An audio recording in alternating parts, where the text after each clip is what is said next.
Hi friends, വളരെ എളുപ്പത്തിൽ രുചികരമായ കാരമൽ പാൽപ്പായസം തയ്യാറാക്കിയെടുക്കാം. അതിനുവേണ്ടി ഒരു 3/4 കപ്പ് പച്ചരി എടുത്തിട്ടുണ്ട്. അതൊരു 3-4 പ്രാവശ്യം കഴുകി ഊറ്റി വെക്കുക.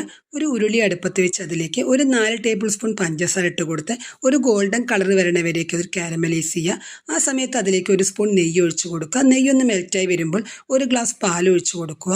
ഇനി നന്നായിട്ടൊന്ന് ചൂടായി വരുമ്പോൾ ബാക്കിയുള്ള തിളപ്പിച്ച പാലും കൂടി അതിലേക്കൊന്ന് ഒഴിച്ചു കൊടുക്കുക. ഇത് നന്നായിട്ടൊന്ന് ഇളക്കി യോജിപ്പിക്കുക. ഇനി അതിലേക്ക് നേരത്തെ ഊറ്റി വെച്ചിരിക്കുന്ന പച്ചരി ഇട്ട് കൊടുക്കുക.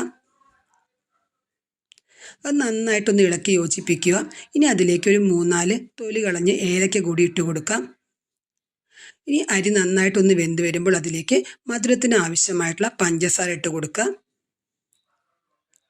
അതിനുശേഷം പാലും അരിയും കൂടി നന്നായി ഒന്ന് കുറുകി വരുമ്പോൾ അതിലേക്ക് ഒരു 2 ഗ്ലാസ് പാലും കൂടി ഒഴിച്ചു കൊടുത്തു കഴിഞ്ഞാൽ വളരെ ടേസ്റ്റി ആയിട്ടുള്ള ഒരു കാരമൽ പാൽപ്പായസം റെഡിയായി. എല്ലാവരും ഇതൊന്ന് ട്രൈ ചെയ്ത് നോക്കണേ.